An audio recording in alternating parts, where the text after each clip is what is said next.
আসসালামু আলাইকুম প্রিয় দর্শক, অন্য মঞ্চের আলাপচারিতায় আপনাদের সকলকে স্বাগত জানাচ্ছি।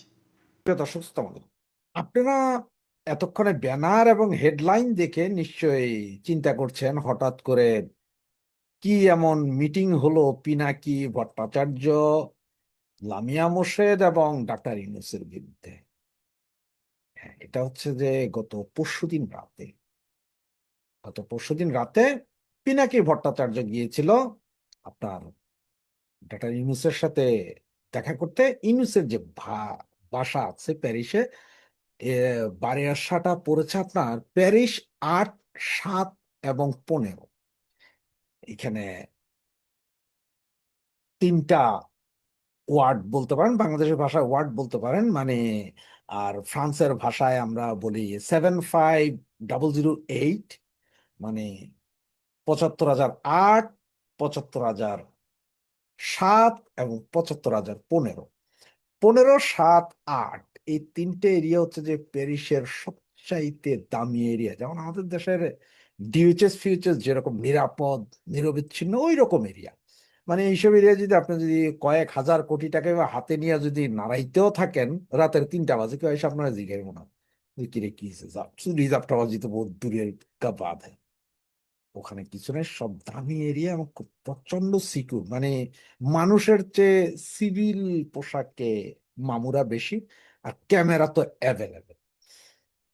তো ওই জায়গায় পিনাকি ভট্টাচার্য গিয়েছিলেন। পিনাকি তার ওয়াইফ এবং বাচ্চাকে নিয়ে ডাক্তার ইউনূসের সাথে দেখা করেছেন, দীর্ঘ প্রায় ৪ ঘন্টা ছিলেন।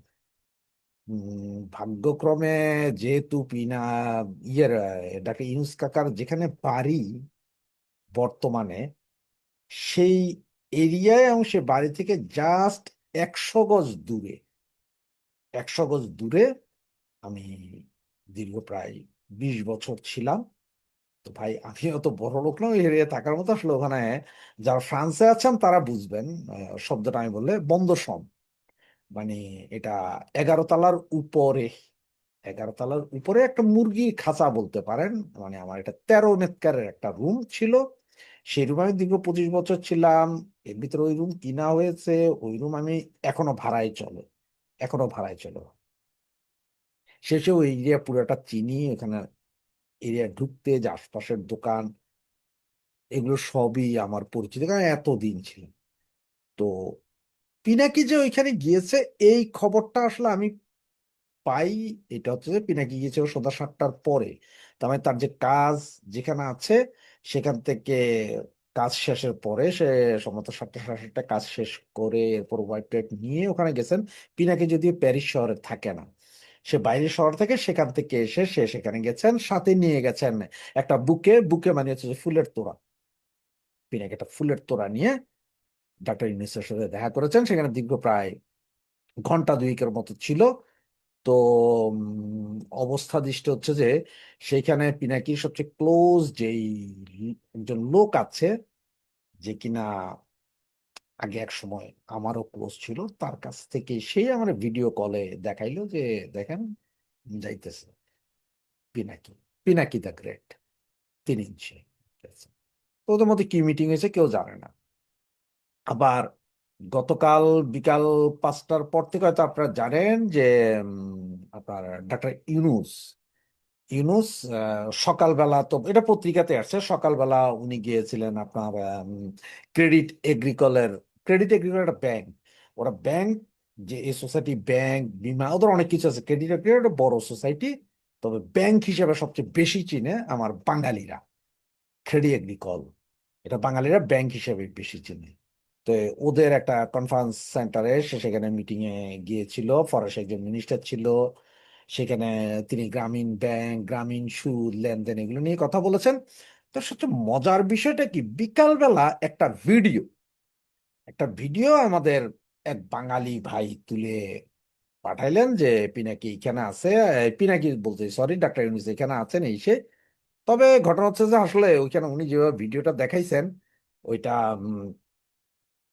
হচ্ছে যে আপনার রুই ফুবুক সেন্ট অনরে, এটা হচ্ছে প্যারিস ৮-এ।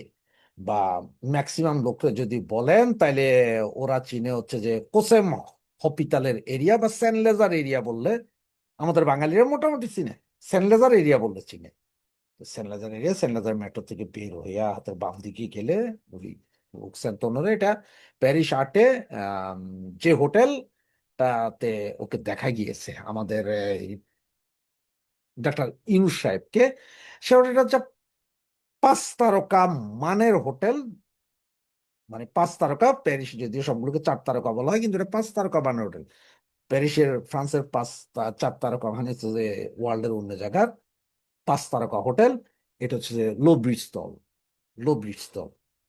এবং সেই হোটেলেই উনি গিয়েছেন, এবং সেইখানে যাওয়ার কারণে সেইখানে ছিল মোটামুটি আমার সাথে পরিচিত এক সময়কার, যেহেতু আমি ফ্রান্সেরও বেশ কিছু হোটেলে আপনার অ্যাজ এ রিসিপশনিস্ট জব করেছি, সে হোটেলে আমার এক কলিগ ছিল।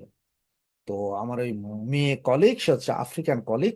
তারা সেখানে কাজ করে হচ্ছে যে আপনার ইয়ের হিসাবে, আপনার রুম সার্ভিস, রুম সার্ভিসে কাজ করে, এবং ঝাড়ু মোছা মানে নেতুইয়াস, ফ্রেঞ্চ ভাষায় বলে নেতুইয়াস বলে ওরা ওখানে, ফ্লোর টোর ক্লিন করে। সুতরাং তাকে আমি ফোন দিলাম যে দেখ, এরকম একটা ভিডিও পাইছি, আমাকে একটু ইনফর্ম কর তুই। তো সে বলছে যে আমি তো এখন কাজে নাই, তুই এক কাজ কর, ওখানে ইয়েতে আপনার রিসিপশনে একটা মেয়ে কাজ করে, এটা হচ্ছে ভার্জিনিয়া স্কোরিডো নাম মেয়েটার, ফিলিপিনে মেয়ে, ন্যাশনালিটি ফ্রেঞ্চ। তারে ফোন দিয়ে, সে এখন কাজে আছে। তখন বাজে আপনার প্রায় সন্ধ্যা 5:30 পৌনে 6টা এখানকার। ফোন দিলাম, তা আমি বললাম যে দেখ, ওইখানে সম্ভবত তোরা আমাদের যে নোবেল লরিয়েট আছে না, আমাদের বাংলাদেশের, এশিয়ার। ও বলে হ্যাঁ হ্যাঁ, ডক্টর মোহাম্মদ ইউনূস। বলে যে হ্যাঁ, বলে যে হ্যাঁ ও আসছে। তো আমি বলি যে কে কে আসছে। বলে যে ও আছে, ওর সাথে ওর কুপিন আছে। কুপিন বলতে ফ্রেঞ্চ ভাষায় কুপিন, কুপিন বলতে বান্ধবীরে বুঝি আমরা। তো কুপিনের নাম সে জানে না, ও যে কুপিন আছে, তো কুপিন মানে বুঝে আমরা জানি লামিয়া মোর্শেদ আছে। আমি বললাম যে কি আমাদের একই বাঙালি? হ্যাঁ, বলতেছে হ্যাঁ তোদের ওই ড্রেস পরে আসছে মেয়ে, মহিলা, বুড়া মহিলা একটা ড্রেস পরে আসছে, তোদের ড্রেস মানে শাড়ি পরা, শাড়ি পরা। তখন আমি তার ওই ছবিটা পাঠাইলাম, যেটা আজকে সকাল থেকে বিভিন্ন জায়গায় দেওয়া আছে, যে মানে ওরা ঘুরতেছে, ওরা আসলে ওই রোডেই, ওই প্যারিস আটের ওইখানেই আপনার ইয়ে করতেছিল। ওখানে কফি বার যেটা, এটা হচ্ছে যে ওই রিফুবুক সেন্টনার ঢুকার সময় কোনায়, বা কে ফরাসি যারা আমার ভিডিও দেখেন, ফ্রেঞ্চে যারা দেখেন, তারা যখন আপনার এই মিরম মিরমলিন, আমরা মেট্রো স্টেশন থেকে উঠে যখন কোসেম হসপিটাল দিয়ে যে পাশের যেই রেস্টুরেন্ট গুলো পড়ে, এই রেস্টুরেন্ট গুলা, ওইটার প্রথম রেস্টুরেন্টটা। তখন ও ছবি দেখে বলছে হ্যাঁ হ্যাঁ হ্যাঁ, ওরে এই মহিলা কুপিন। তাই আমি বললাম যে, মানে কার সাথে কি? তখন সে বললো যে এইখানে 4টা রুমে টার্কির কিছু লোক আছে, এবং ইসরায়েলের কিছু লোক আছে। 4টা রুম, মানে 4 রুমে লোক আছে। তো কিছু লোক বলতো ওরা আসলে একজন হাজব্যান্ড ওয়াইফ আছে এরকম হয়তো, এই জন্য কিছু লোক। তো বললো যে ওদের সাথে দেখা করার জন্য কনফারেন্স রুমে ওরা সবাই বসছে। তার জন্য কজন বসছে, ওরা 6 জন থেকে 7 জন পর্যন্ত। এগুলো সত্য। আমি ওখানে বললাম যে কোনো ফরাসি বা কেউ আছে কিনা। তখনও বললো যে না, এখানে যে 4 জন আছে, 4 জনের মধ্যে 2 জন ইসরায়েলের এবং 2 জন টার্কির, ফরাসি কেউ নেই। তো এটা বলার পর আমি বললাম যে তুই কিভাবে জানলি যে টার্কি আর ইসরায়েল? বলে যে ওরা যে রুম বুক করছে, তখন রুম বুক করার সময় যে পাসপোর্ট ডিটেলস আছে ওইটা দেখে আমি বললাম, কারণ তোমার ওই লোক, এই ডক্টর ইউনূস, উনি আইসা এদের কথাই বলছেন যে 400 কত নাম্বার রুম থেকে কত নাম্বার রুম, 500 কত নাম্বার এইভাবে বলছে। তখন সে বের করে দিছে। হ্যাঁ, তো ও ওইভাবেই বললো যে আমার এরা মিলে আমাদের কনফারেন্স রুমে আছে, যেটা সুইটের কনফারেন্স রুম যেটা, সেইখানে ওরা সবাই বসছে। এরা রাতে ডিনার করবে ওইখানে, কোন একটা মিটিং হচ্ছে এখানে, এরা কথাবার্তা বলছে। সুতরাং এই এই হচ্ছে কাহিনী। তো বললো যে এর চেয়ে বেশি যদি তুমি কিছু জানতে চাও, তাহলে তুমি আরো 3-4 ঘন্টা পরে আমার ফোন দিয়ে করতে পারো। তাইলে আমি দরকার ডিনারের সময় কারা কারা ডিনার করতেছে, কি কি ডিনার করতেছে, এগুলো সব আমি তোমারে জানাই দিতে পারবো। কারণ সার্ভিসের যারা আছে ওখানে, সুইট রেস্টুরেন্ট সার্ভিসের, ওরাও তো আমাদের কলিগ। তো এই হচ্ছে ঘটনা। এখন ওই আমারও বলতেছে সেই রিসিপশনে, যে রিসিপশনে জিজি ভার্জিনিয়া স্কোরিডো, ডাক নাম জিজি ভার্জিনিয়া স্কোরিডো। তারা আমি পরে বললাম যে এই বেটা কি এখানে হোটেলে থাকবে? তোমরা জানো ওর নামে তো বুকিং নাই, ওর নামে কোনো বুকিং নাই এখানে যারা আছে। তবে এরা তোমার যে যে দেশে ইসরায়েল এবং টার্কির, এরা অনেক উচ্চ পদস্থ। মানে এদের রুমগুলো ভাড়া করেছে হচ্ছে যে টার্কিশ যারা আসছে, 2টা রুম ভাড়া করছে টার্কিশ এম্বাসি এবং 2টা রুম ভাড়া করছে ইসরায়েলি এম্বাসি, মানে জুইফ আছে সব। আর এদের নাম কোনো ভাড়া টাড়া নাই, এরা এখানে থাকবে না। এই হচ্ছে যে মূল কাহিনী। ডাক্তার ইউনুস সেখানে আজকে সারা দিন, সকালে করলেন আপনার ক্রেডি এগ্রিকলের আপনার কনফারেন্স রুমে মিটিং, ফরাসি এক মিনিস্টার সহ উনি বুঝাইলেন কিভাবে কিভাবে সুদমুদ খাওয়া যায়, মানুষও বোকা বানানো যায়। বিকেল বেলা তো ওনারা কি করছেন না করছেন, কি মিটিং, এটা পৃথিবীর কেউ জানে না। তবে ঠিক যেহেতু তার একদিন আগে আপনার 3 ইঞ্চি দ্য গ্রেট সে দেখা করেছেন ওয়াইফ সহ একটা ফুলের তোড়া নিয়ে। সুতরাং এটা বলাই বাহুল্য, এটা কি হয়েছে সেটা ওনারাই জানেন। আর অনেকে দেখলাম যে ফেসবুকে লেখালেখি করছেন, বাঙালিরা কোথায়, বাঙালিরা কোথায়, ওখানে যায় ওরা মারেন না কেন, থাপ্পড় মারেন না কেন। মূল কাহিনী হচ্ছে কি জানেন, এই এরিয়াটা এমন একটা এরিয়া যে এইখানে আমাদের কোনো বাঙালি ওই এরিয়ায় থাকে না, হাজার হাজার শত শত বাঙালি নাই। কালে ভদ্রে 2-1 জন বাঙালি হয়তো দেখতাম। আমি যেহেতু মেডিকেল সেন্টারটা আছে কোসেম বললাম যে ওইখানে কালে ভদ্রে 2-1 জন বাঙালি যায়, তাও যায় না। কারণ হচ্ছে বাঙালি বসে হচ্ছে যে গার্দিনট লাসাপেল, ওইখানে বসে ওনারা হাতি ঘোড়া মাইরা ফেলায়, বহুত কিছু কইরা ফেলায়। গার্দিনট লাসাপেল স্টালিনগ্রাদের বাহিরে ওনারা এদিকে আর ঢুকতে পারেন না। মানে প্যারিস 10-এর 3টা রোডে থাকতে পারেন, এর বাইরে আর যাইতে পারেন না। ওনাদের বেশিরভাগ হচ্ছে লাকর্ণ, বুবারবিলে, মানে এগুলা পুরো শহরের বাইরে। ওইখানে ওনারা এক একজন বহুত বড় বড় তরমুজ মারে, ক্ষীরা মারে, অমুক মারে, তমুক মারে, বহু কিছু মারে। এখান দীর্ঘ 25-26 বছর তো প্যারিস শহরে, প্যারিস 15-তেই রয়ে আসলাম। সুতরাং ওখানে কোনো বাঙালি আসলে এখন আর আমার লোক তর্কও করবে না কেউ, কারণ তারা জানে যে তাদের সবার ওই যে দেখলে আমি কয়ে দিই তারা যে ভাই আপনি কোন এরিয়ায় থাকতেন, কোথায় থাকতেন। এ হচ্ছে মূল ঘটনা। সুতরাং বাঙালিদের উপর এনে রাগ হয়ে আর লাভ নাই। ওই জায়গায় বাঙালিরা যাবেও না কেউ। আর অন্যান্য দেশের বাঙালিদের মতো আসলে প্যারিসের যারা আওয়ামী লীগ করে না, ওরা এরকম স্পিড নেই। বিএনপি জামাতের স্পিড আছে ফ্রান্সে, আওয়ামী লীগের নাই। ওইখানে সব মরা ধরা। ওগুলো ওই যে রবিবারে আইয়া একটা ছোটখাটো 10 ফিট বাই 10 ফিট একটা রেস্টুরেন্টে গিয়া হাতি ঘোড়া মাইরা ফেলাইবো, বহুত কিছু করে ফেলাই। ম্যাক্সিমাম আপনারা দেখবেন যে গার্ড দিন সব, মনে রাখেন নামটা, গার্ড দু নট লাশাপেল গার্ড দিন ওই এরিয়ায় ওনারা মিটিং করবে। সর্বোচ্চ এগুলো ওভারভিলিয়াতে যে একটা বাঙালি রেস্টুরেন্ট আছে, ওইখানে গিয়ে ওনারা মিটিং করে বিশাল এক একজন নেতা হয়ে যাবে। আর ফ্রান্স শহরে যারাই জিজ্ঞেস, প্যারিস শহরে ভাই ওই মিটিং, ওই গার্দিনর, ওই আমরা যে আড্ডা মারছি গার্দিনর অমুক দোকানে যে ঝালাইয়া ফেলাইছি, বারোটাও শিখতে পারে না। তো দেখতে থাকেন, আমিও খবর নিতে থাকি ওনারা কি কি করে। দেখি, আপনাদের আরো খবর পেলে জানাবো। জয় বাংলা। নমস্কার, আমি তরুণ ঘোষ। পরশুদিনকে জয়পুরে স্বরাষ্ট্রমন্ত্রী অমিত শাহের ফের একবার অবৈধ অনুপ্রবেশকারীদের নিয়ে হুমকিতে পুরো ত্রস্ত হয়ে একেবারে হাজারে হাজারে লোক ছুটেছে বিভিন্ন বর্ডারের দিকে। এখন এরা যে অফিসিয়ালি যে তথ্যটা দিচ্ছে সেটা কিন্তু মানে ওই অফিসিয়ালি। আনঅফিসিয়ালি কি হচ্ছে, যেভাবে এসছিল তারা আবার সেই পথ দিয়েই ফিরে যাচ্ছে, বিএসএফ ছেড়ে দিচ্ছে। এমন অনেক জায়গা আছে যেখানে বিজিবি নেই, সেই সমস্ত জায়গাগুলো দিয়ে তারা ফিরে যাচ্ছে, তারা নিজেরাই বলছে। এখন আমাদের স্বরাষ্ট্রমন্ত্রী বলেছেন যে প্রতিদিন মমতার এই রাজত্বকালে প্রতিদিন 10 থেকে 20 হাজার অবৈধ অনুপ্রবেশকারী ভারতে প্রবেশ করে বিভিন্ন জায়গায় ছড়িয়ে গেছে। এখন বিভিন্ন রাজ্য থেকে ধরা পড়ছে। তাদের আগে আসাম থেকে বিতাড়িত হয়েছিলেন। এবার তারা পশ্চিমবঙ্গ দিয়েও এবং বিহারের কিষানগঞ্জ দিয়েও তারা কিছু কিছু করে বেরিয়ে যাচ্ছেন। কিছু কিছু মানে কি, বাক্স প্যাডরা নিয়ে একেবারে স্বরূপনগরের একটা চিত্র তুলে ধরেছেন বিবিসির এক সাংবাদিক।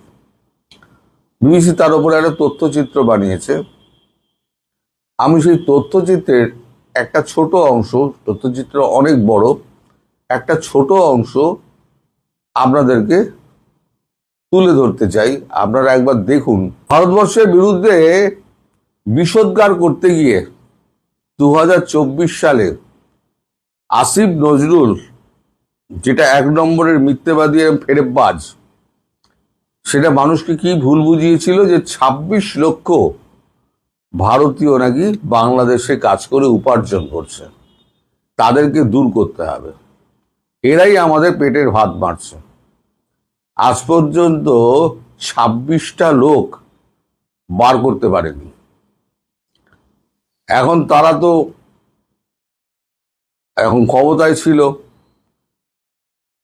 তাদেরকে যখন ধরা হয়েছে এক একজন এক এক রকম কথা বলেছে।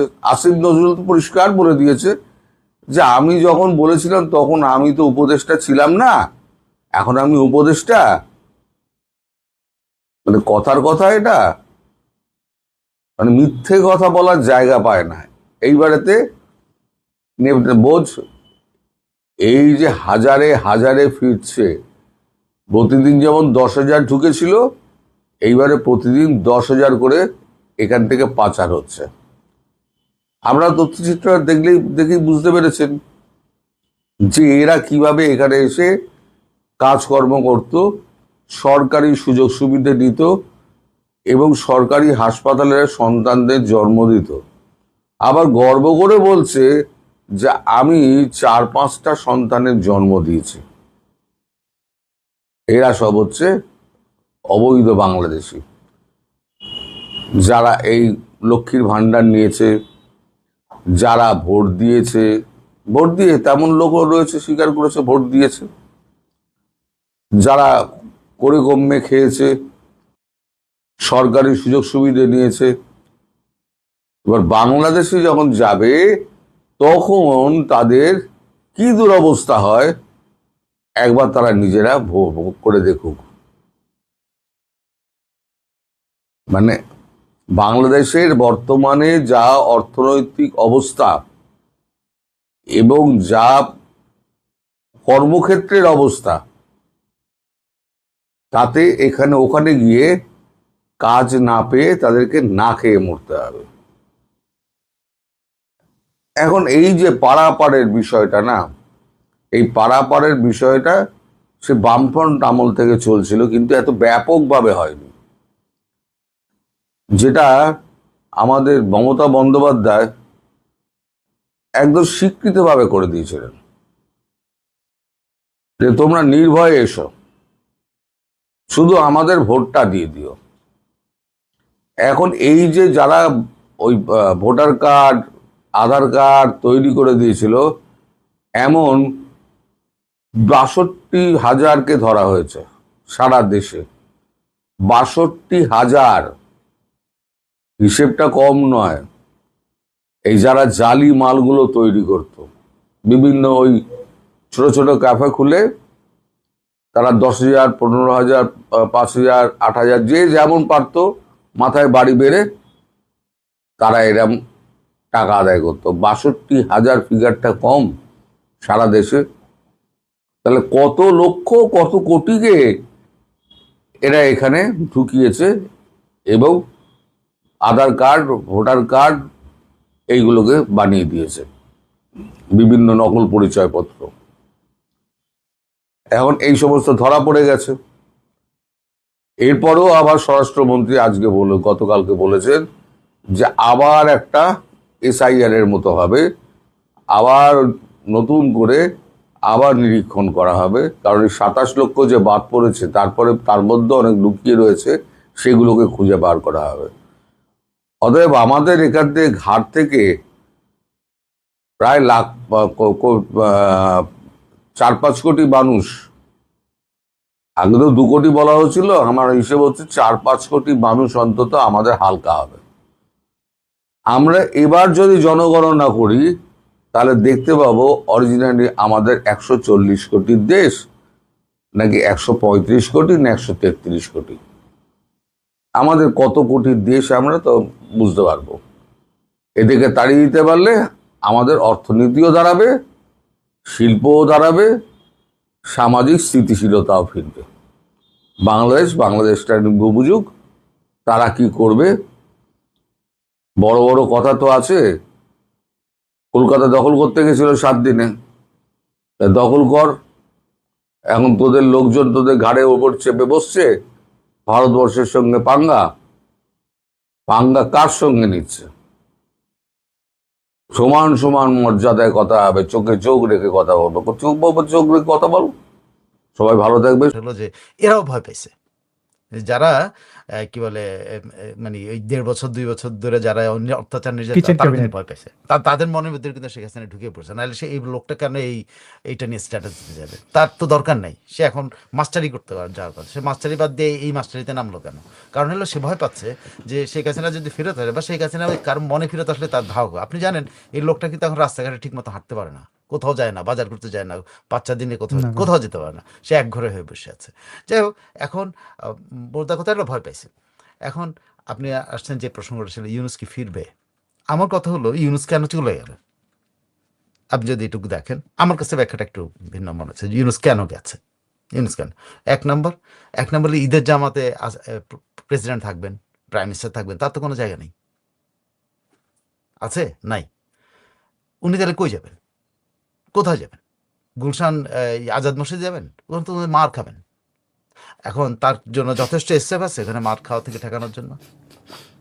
আজাদ মসজিদ তো কয়েক হাজার মানুষ থাকে, সেখানে এসেছে তার সত্যি কেউ ধাওয়া দিলে এটা ফেরানোর মতো মানে তো গণমানুষের ধাওয়া না। হ্যাঁ, তো এইসব তো ওখানে গুলি করবে না, গণমানুষের ধাওয়া কি সে গুলি করবে? সে তো থ্রেট ফিল, মানে কেউ কাউকে মানে ইউনুসকে কেউ গুলি করতে আসছে, এসে পাল্টা গুলি করে ফেলা দিবে। এই একটা লোক ধাওয়া দিয়ে আসতেছে, তাকে তার ঠ্যাং ভেঙে ফালায় দেবে। 4টা লোক হলেও পারবে, কিন্তু ওইখানে এসএফ কয়জন থাকবে? 50 জন থাকবে, তো 50টা লোক ধাওয়া করে। কিন্তু আজাদ মসজিদ তো কয়েক হাজার লোক, এখন ওখানে যে 5টা লোকও ধাওয়া করে, সাথে তো আরো 5000 লোক ধাওয়া শুরু করে দেবে, তো তারা বাঁচাবে কে? সেই লোকটা আসলে কোথাও যাওয়ার জায়গা ছিল না ঈদের দিন, এই জন্য দ্রুত টিকিট কেটে সে ফ্রান্স চলে গেছে। মামা বহুত বড় ফ্যান।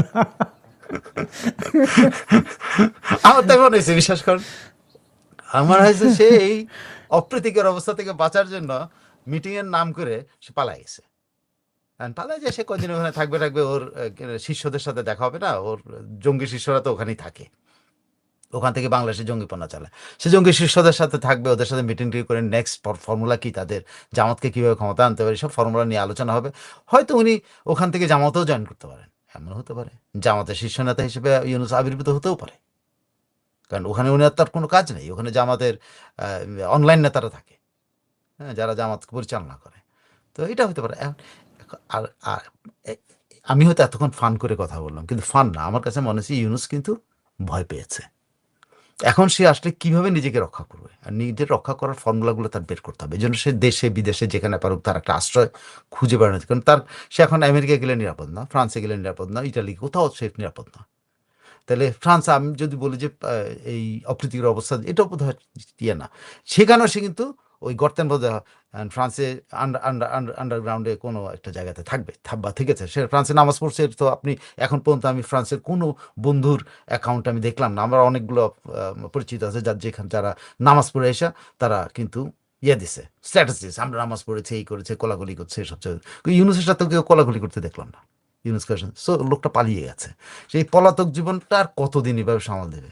এই লোকটার যে কোনো দিন আমার ধারণা সে নিজে লুকিয়ে ফেলে কিনা।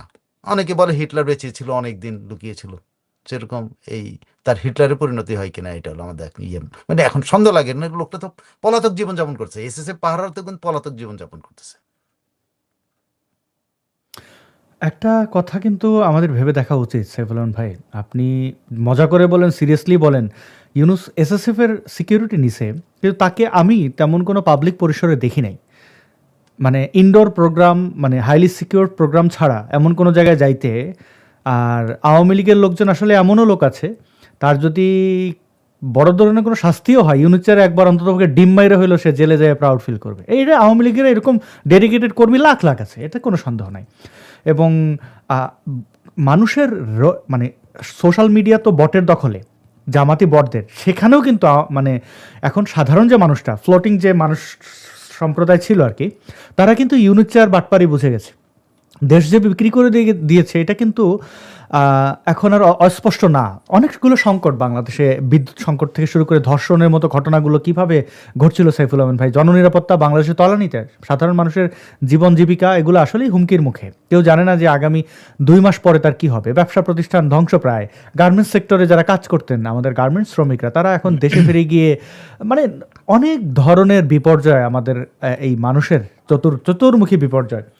তো এমত অবস্থায় আসিফ নজরুল থেকে শুরু করে বা এই ইউনুস সবাই আতঙ্কিত থাকাটাই স্বাভাবিক। তারা যদি ভালো কিছু করতে পারতো তাহলে হয়তো তাদেরকে মানুষ ক্ষমা করে দিত বা মনে করতো যে বেটার কিছু পাইছি। শেখ হাসিনা ভালো ছিলেন না খারাপ ছিলেন সেটা তো ওরাই প্রমাণ করে দিয়েছে। এবং তারেক জিয়ার শাসন আমল তো আপনি কাছ থেকে দেখলেন বা দেখছেন। আপনার কি মনে হয় তারেক এই সংকট সামলাতে পারবে? এখন পর্যন্ত তারেক জিয়া তাদের সেফ এক্সিট দিয়েছে বলেই তো তারা এখন পর্যন্ত মানে জেলে টেলে না গিয়ে বেঁচে আছে। হামে এত শিশু মৃত্যুর পর আমি কতগুলো বিপর্যয়ের কথা বলবো। তো সেই যেই তারেক তাদের বাঁচিয়ে রেখেছে সেই তারেক টিকতে পারবে তো? এটা আমাদের শেষ জিজ্ঞাসা আপনার কাছে আজকে। তারেক টিকতে পারবে কিনা এটা আর একটু সময় লাগবে এটা অ্যাসেসমেন্টে। তবে তারেকের যে ক্যারিশমা দেখানোর কথা ছিল, সেই ধরনের বা তার সে এতদিন পরে এত কিছুর পরে সে ক্ষমতা এসেছে, তার একটা ক্যারিশমা দেখানোর কথা ছিল। আমি এখন পর্যন্ত তার কোনো ক্যারিশমা আমি দেখতে পাইনি। এখন দেখেন, আজকেও যদি আপনি বাংলাদেশে, আজকে তো ঈদ হয়ে গেল বা কালকে ঈদ হয়ে গেছে, ঈদের পরে আজকে উনি নগর দর্শনে বেরিয়েছেন। আপনি জাস্ট দেখেন, একজন প্রধানমন্ত্রী নগর দর্শনে বেরিয়েছেন, খুব স্বাভাবিক যে নাগরিকদের প্রতি ওনার ভালোবাসা, কিন্তু উনি কি করতে বেরিয়েছেন? উনি বেরিয়েছেন হলো বর্জ্য কি বলে বর্জ্য কি বলে ক্লিনিং করা, মানে পরিষ্কার করার কাজটা ঠিক মতো হচ্ছে কিনা এটা দেখতে বেরিয়েছেন। সেখানে বেরিয়ে উনি ওনার মানে কি বলে তোপের শিকার হয়েছেন দুইজন কি বলে বর্জ্য পরিষ্কার কর্মী বা নেতা, এরকম কিছু একটা। তার বর্জ্য ব্যবস্থাপনা, চাকরি খেয়েছেন। তো একজন প্রধানমন্ত্রী রাস্তায় বেরিয়েছেন উনি বর্জ্য পরিষ্কার পরিদর্শন করার জন্য। এটা এটা এটা কি ক্যারিসমেটিক কাজ? হ্যাঁ, অনেকে বলবেন এত সাধারণ কাজে উনি নেমে পড়েছেন। উনি আসিয়া বা নাফিসাকে দেখতে গেছেন, উনি অনেক সাধারণ, এটা অনেকেই প্রশংসা করছে। আমি দেখছি যে আগের প্রধানমন্ত্রী করে কোনো বড় ঘটনা হলে, কোনো কিছু হলে উনি নিরাপত্তার অজুহাতে তিনি তার গণভবন নিয়ে যেতেন, তাদের সাথে পরিদর্শন, মানে ওদের সাথে কথা বলতেন। এমনকি ওই যে জঙ্গি যেটা মারা যাওয়ার পর, রাজশাহীর যে জঙ্গি মারা যাওয়ার, জঙ্গির বাপ মারা নিয়েও টাকা পয়সা দিয়েছেন, কিন্তু জঙ্গির বাড়িতে যান। আবু সাহেব। হ্যাঁ, অবশ্যই। তো তারেক রহমানের একটা প্রশংসা আমি দেখলাম যে উনি নাফিসা বা আসিয়া কার বাড়িতে যেন গেছেন। তো এটা একটা অনেকের মধ্যে আমি দেখছি পজিটিভ সাইন যে হ্যাঁ, উনি তো ওইখান পর্যন্ত পৌঁছাইছেন। কিন্তু কথা হচ্ছে উনি পৌঁছাইছেন, কিন্তু সংখ্যাগরিষ্ঠ মানুষের মনের মধ্যে কি আছে? কেউ প্রশংসা করছে, অবশ্যই প্রশংসা করুন। আপনিও হয়তো ওই স্থানীয় তো সবাই ওনার ভুয়া স্লোগান দিল, ওনার ক্যাবিনেটের স্বরাষ্ট্রমন্ত্রী পালিয়ে যাওয়ার মতো স্বরাষ্ট্রমন্ত্রীকে দিয়েছে, এখানে একটা মিস রিপোর্টিং আছে, তাকে ভুয়া দিয়েছে, আসলে কিন্তু তার না, সেটা স্বরাষ্ট্রমন্ত্রী। তাকেও তো দেওয়া, মানে তার প্রধানমন্ত্রীর তো তার সরকারকে দেওয়া, তার চেলারে দেওয়া, তো তারে দেওয়া। হ্যাঁ, তো এটা হয়তো ভালো কাজ, কিন্তু কথা হচ্ছে যে আপনি সারা বাংলাদেশের মানুষের মনে কি আপনি এই কাজটার জন্য প্রশংসিত হয়েছেন? না।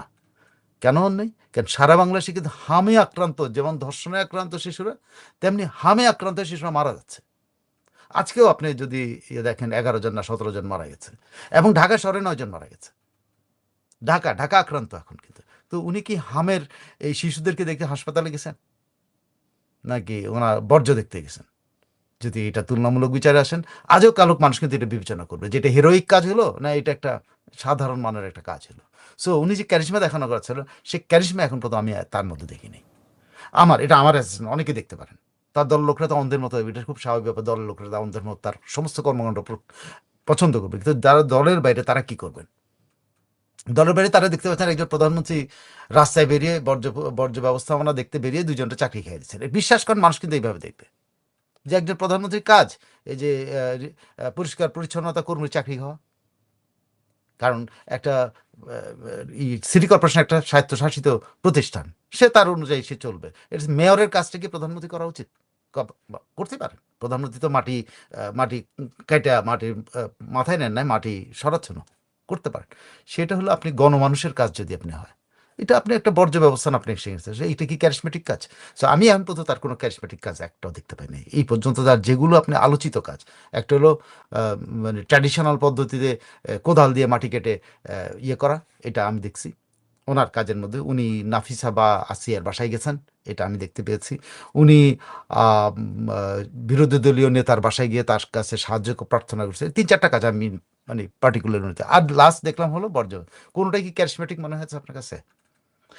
আমার কাছে মনে হয় নাই। আমার ধারণা সংখ্যাগরিষ্ঠ মানুষের কাছে এটা, যেহেতু আমি এই সংখ্যাগরিষ্ঠ মানুষের ধরেন হয়তো আমি প্রতিনিধি না, কিন্তু আমি পালসটা বুঝতে পারি যে এটা আমার মনে খুব গুরুত্বহীন একটা কাজ হয়েছে। তাই এই অর্থে সে যেহেতু তারেক রহমান কোনো ক্যারিসমেটিক কাজ এখন পর্যন্ত তার 100 দিনের কর্মসূচির মধ্যে ওনারা বলছেন 50% খাল কেটে ফেলছেন, এই যে মিথ্যাচার করছেন, এটাও কিন্তু মানুষ কিন্তু বুঝে যে 50% যেই খাল কাটা কিন্তু যে কত 50,000 কিলোমিটার বা 5 লাখ কিলোমিটার কাটার কথা, এটা কিন্তু ওনার 5 বছরে কাটার কথা না, কেটেছেন। কিন্তু আপনি ছবিগুলো দেখছেন কি কাটছে।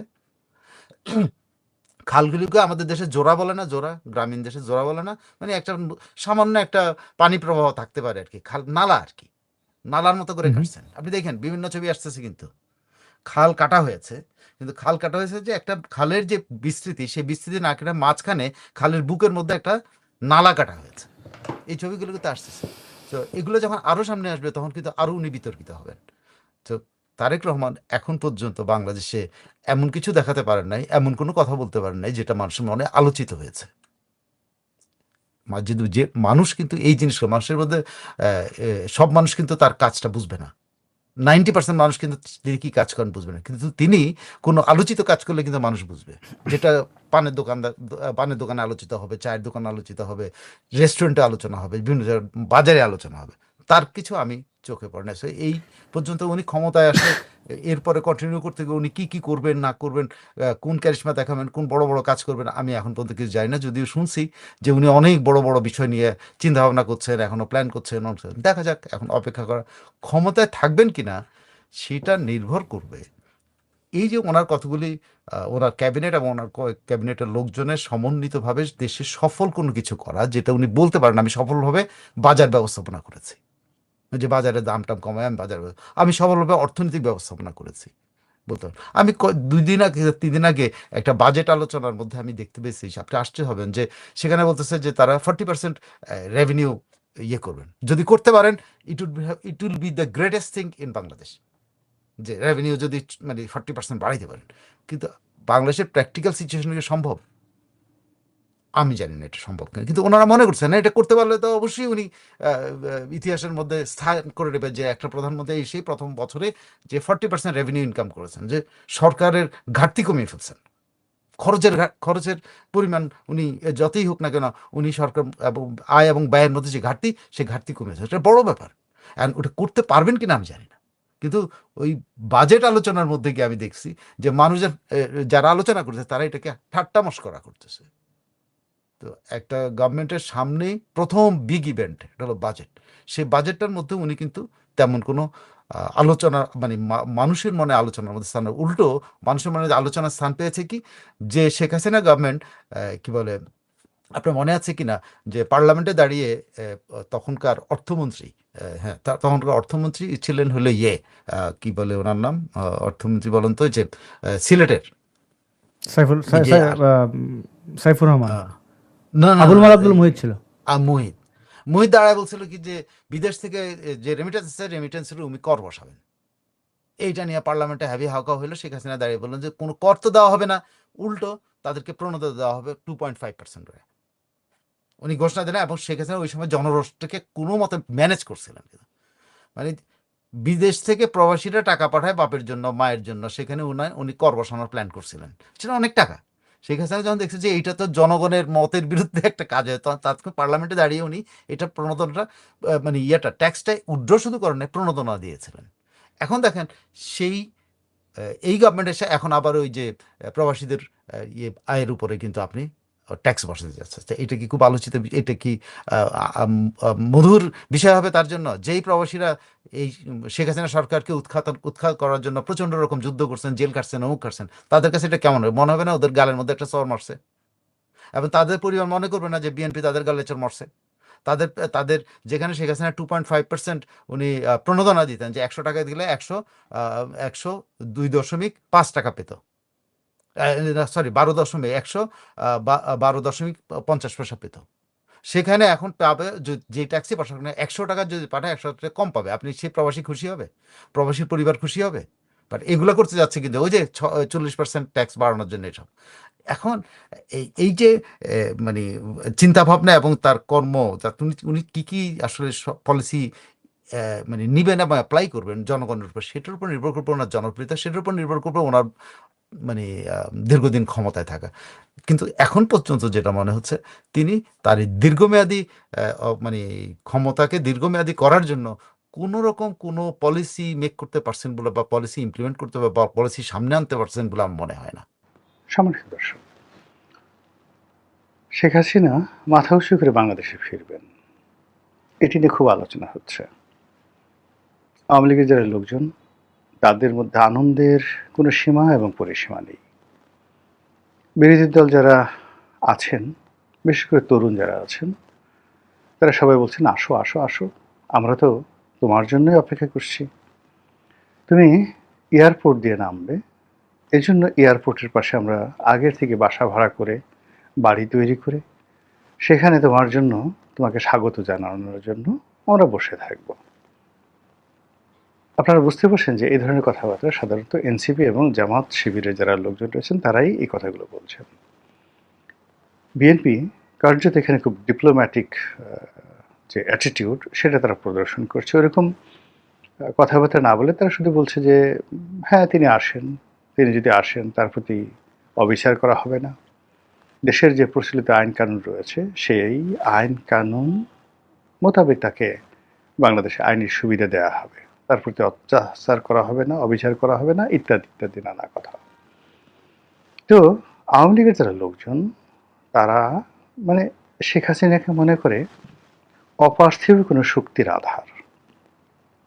এটা আওয়ামী লীগের যারা লোকজন তাদের মনোজাগতিক ত্রুটি বলতে পারেন, তাদের অসুস্থতা বলতে পারেন, অথবা তাদের বিশ্বাস আবেগ বলতে পারেন, তাদের ঈমান বলতে পারেন, একিন বলতে পারেন, এবং এটা হয়ে যায়।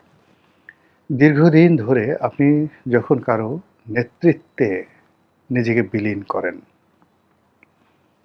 নেতা এবং তার কর্মী এদের মধ্যে যে সম্পর্কটি রয়েছে, এটি আপনি আল মুকাদ্দিমা যদি পড়েন ইবনে খালদুনের, আপনি বুঝতে পারবেন যে এটা পিতা পুত্রের যে সম্পর্ক, মায়ের সাথে তার পুত্রের যে সম্পর্ক, এই সম্পর্কের চাইতেও নেতা এবং তার কর্মীর মধ্যে আরও অতি উচ্চ মার্গের সম্পর্ক তৈরি হয়।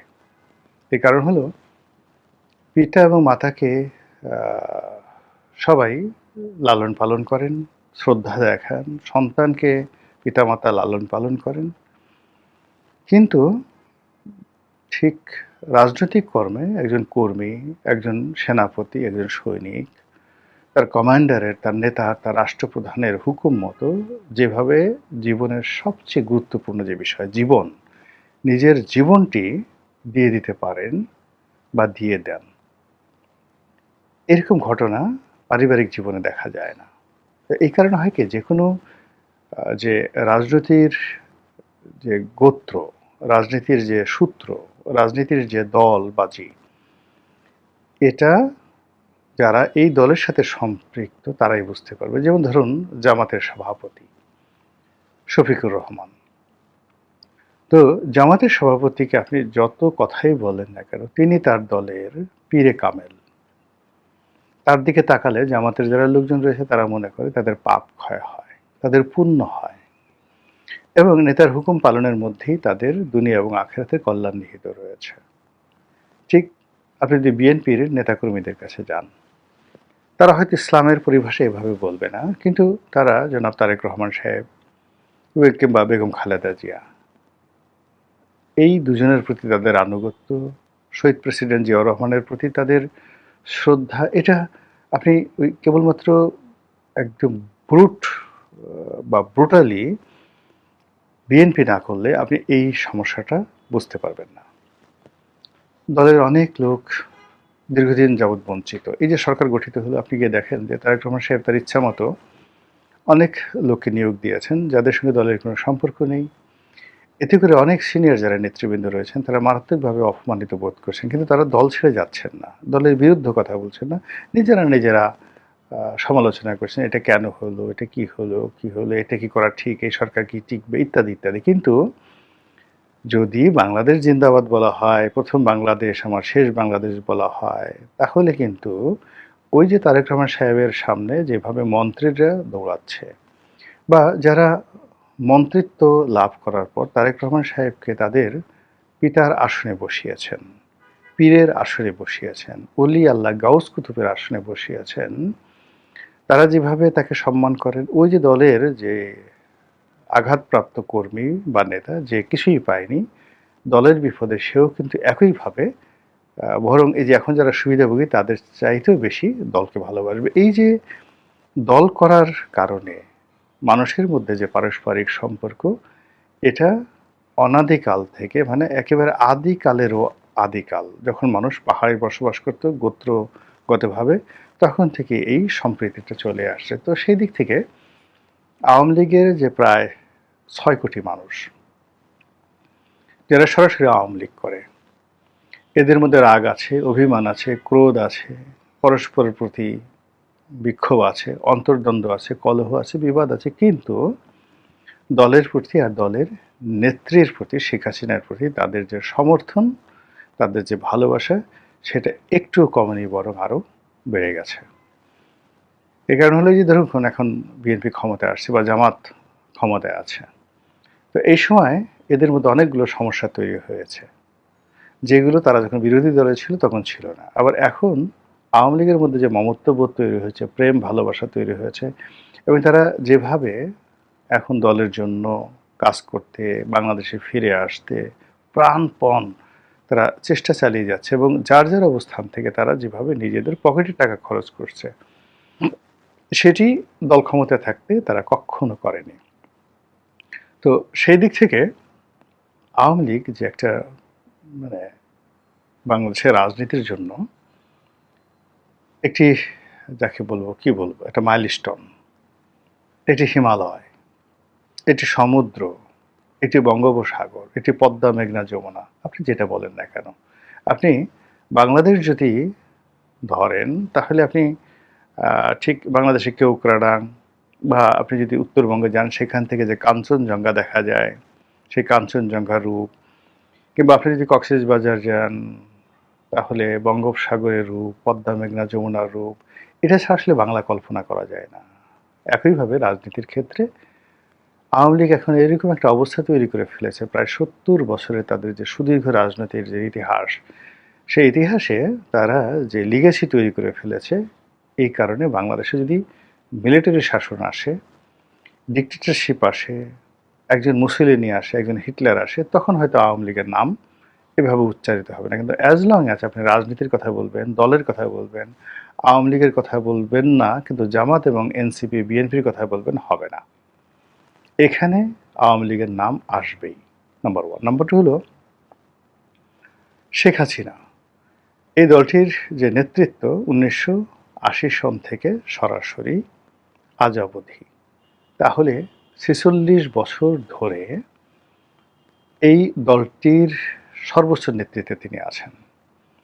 এই 46 বছর বয়সে তিনি অন্তত 3 থেকে 4টি জেনারেশনকে পেয়েছেন। অর্থাৎ ঢাকা বিশ্ববিদ্যালয়ে যারা ভর্তি হয়েছে 1980 সনে, প্রতি তারা ধরেন 5 বছর বা 10 বছর, গড়ে 7 বছর ধরেন থাকলো। তো 7 বছর যদি থাকে, তাহলে এই ছাত্রলীগের কয়টি গ্রুপকে তিনি পেয়েছেন ঢাকা বিশ্ববিদ্যালয়ের 7 বছর, বা ধরেন কলেজ লাইফ থেকে একেবারে বিশ্ববিদ্যালয়ে পড়া পর্যন্ত 10 বছর যদি আপনি ধরেন, তাহলে 4.5টি জেনারেশন তিনি পেয়েছেন যারা ছাত্রলীগ থেকে এখন বৃদ্ধ লীগ হয়ে গেছে। 80 সনে যারা ছাত্রলীগ করতেন তারা এখন অনেকের বয়স এখন 70-75 বছর বয়স হয়ে গেছে। এই যে বিশাল শ্রেণী যাদের সঙ্গে শেখ হাসিনার যে অ্যাডাপশন, যে সম্পর্ক, ব্যক্তিগত সম্পর্ক, এটা স্মৃতিবহুল। তারা একসাথে মুড়ি মাখিয়ে খেয়েছে, একসাথে নৌকায় চড়ে পদ্মা নদী পাড়ি দিয়েছে, একসাথে স্পিড বোটে করে গেছে, তারা একসাথে গাড়িতে করে বাসে করে সারা বাংলাদেশ গেছে এবং একসাথে রবীন্দ্রসঙ্গীত গেয়েছে 80 সনে 90 সনে। তারা ওই 32 নম্বরের বাড়িতে শেখ হাসিনা রান্না করেছে, তারা সবাই খেয়েছে। এই যে স্মৃতি, এই স্মৃতির কারণে শেখ হাসিনার সঙ্গে বহু অভিমান আছে, বহু কষ্ট আছে, কিন্তু এরকম একটা সম্পর্ক লক্ষ লক্ষ নেতাকর্মীরা আছে।